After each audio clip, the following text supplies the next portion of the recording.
Now for an update on Suburban Express, the owner is using court documents to slam former competitors and close his business. Dennis Teppan has been in the spotlight for years for the controversial way he ran his bus company, but he's calling it quits after a year-long legal fight that started with a discrimination lawsuit. WCIA3's Jennifer Jensen is in our newsroom. Jennifer, Teppan is not going out quietly. Jessica, he made his opinion very clear about potential fallout that could happen because of the Suburban Express closure. But I talked to one of his biggest competitors in the bus business, and they're disputing all his claims. Teppan could not be reached directly for comment on this. Suburban Express is now closed. The owner, Dennis Teppan, says it's because, quote, I stopped enjoying this business around 2001, and I think it's beginning to show, end quote. Some former customers say that's an understatement. He carried the business with an aura of hostility as opposed to customer care and customer service.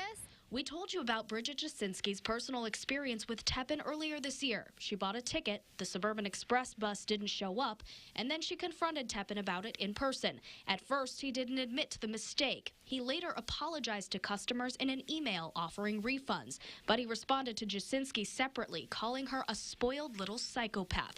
Teppan even went as far as to republish a page of shame on the company's website listing banned customers' personal information. It's almost incomprehensible the way that he's conducted this business, and people are just generally upset and tired of being heard. The latest of Teppan's harsh statements includes a few sentences shaming other competing businesses in a recent court filing.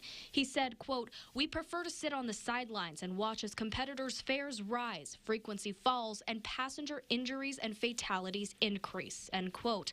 I talked to the co-owner of Peoria Charter to get his response to Teppan's claims. Our fares are not going to increase.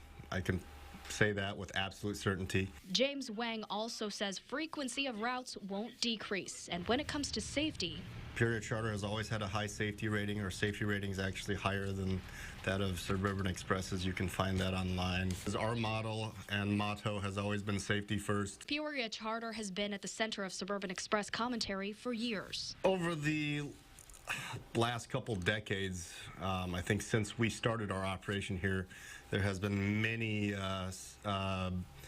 things on his website mentioning how unsafe we are. He has slandered Peoria Charter many times, and again, we never wanted to comment or reply, or, we just kind of did our thing. Wang says his business will continue to operate as usual. Obviously, since they've closed, the market's going to increase, and I would like everyone to know that Peoria Charter is going to be able to handle it. Teppan previously reached a consent decree with the state to settle the lawsuit against Suburban Express. He's required to pay a fine of $100,000. He says that will be made around May 15th.